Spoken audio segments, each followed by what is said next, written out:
Nailigtas naman ni Mr. Wang si Player 246 at ginamot ulit nito ang kanyang sugat upang hindi na ito dumugo pa. Parating na din ang mga Coast Guard para iligtas ang iba pang player. Si Mr. Wang muna ang unang pumunta sa isla hanggat hindi pa dumadating ang mga Coast Guard. Tatlo na lamang naiwan na players, sina 333, 456 at 222. Sa pagtutuos nila players 456 at 333, sabay naman sila nahulog. Nakahawak si Jiwon sa bakal, habang si player 333 sa jacket naman ito. Pero unting-unting napunit ang jacket hanggang nahulog na nga si player 333.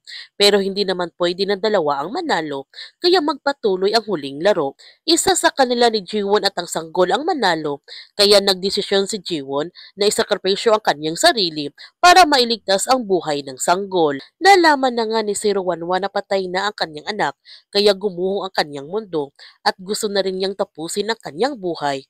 Ipuputok na sana niya ang baril, pero narinig naman niya ang iyak ng sanggol mula sa monitor na hawak ni Jiyon, kaya hindi muna niya tinuloy ang kanyang planong magpakamatay. Habang si Jiyon, tumalon na nga siya para matapos na ang laro, kaya sa pagkakataon na ito, ang sanggol ang nanalo sa laro. Napagdesisyon na naman ni 011 na hindi na ituloy ang kanyang pagpakamatay at magpatuloy na lamang na mabuhay. Gayon pa man, malapit ng mga Coast Guard sa isla, kaya sinabihan ni Fratman ang nakamaskara na lumikas na sila kaagad at pinindot naman ni Fratman ang timer ng bomba para walang makita ang mga taga Coast Guard ng mga ebidensya.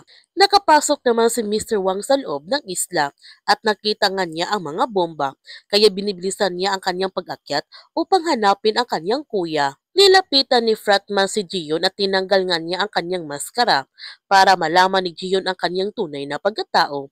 Umakyat na si Fratman sa itaas para kunin ang sanggol, pero nahanap naman siya ng kanyang kapatid at tinutukan pa siya nito ng baril. Nagtanong si Mr. Wang sa kanyang kuya kung bakit niya ginawa iyon, pero hindi sumagot si Fratman sa tanong ng kanyang kapatid at patuloy siya nito sa kanyang paglalakad. Samantala, nakalikas na nga ang lahat at kasama rito si 011. Nakaligtas din si Mr. Wang bago sumabog ang buong isla, pero may kumuha sa mga pera ni Jiwon sa motel. Pagkalipas na 6 na buwan, bumalik sa dating pamumuhay si Player 246 bilang pagpipintal sa plaza at hindi naman niya nakilala ang kanyang pinipintal ngayon na si 011.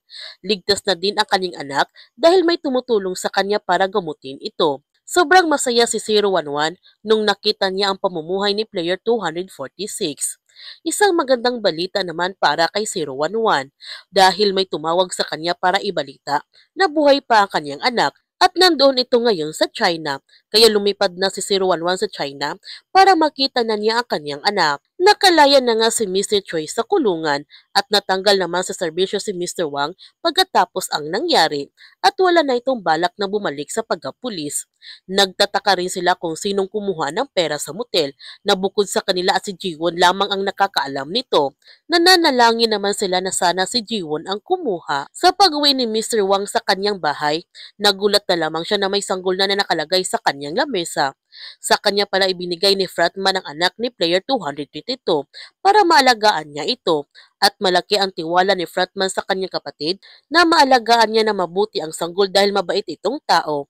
Sobrang nagulat naman si Mr. Wang sa laman ng ATM na dala ng sanggol dahil 45.6 billion won ang halaga nitong pera. Pinuntahan naman ni Fratman ang anak ni Jiyon para ibigay nito ang mga gamit ni Jiyon at kasama na rito ang pera ni Jiyon. Siya pala ang kumuha sa pera ni Jiwon sa motel. Gayunpaman, hindi pa rin tumitigil ang larong Squid Game. Nagpapatuloy pa rin sila sa paghanap ng bagong players. At dito na nga nagtatapos ang Squid Game. Kung bago ka pa sa channel ko, don't forget to like, subscribe, and click notification bell para palagi kang updated sa mga videos in-upload ko. Thank you for watching and God bless to everyone.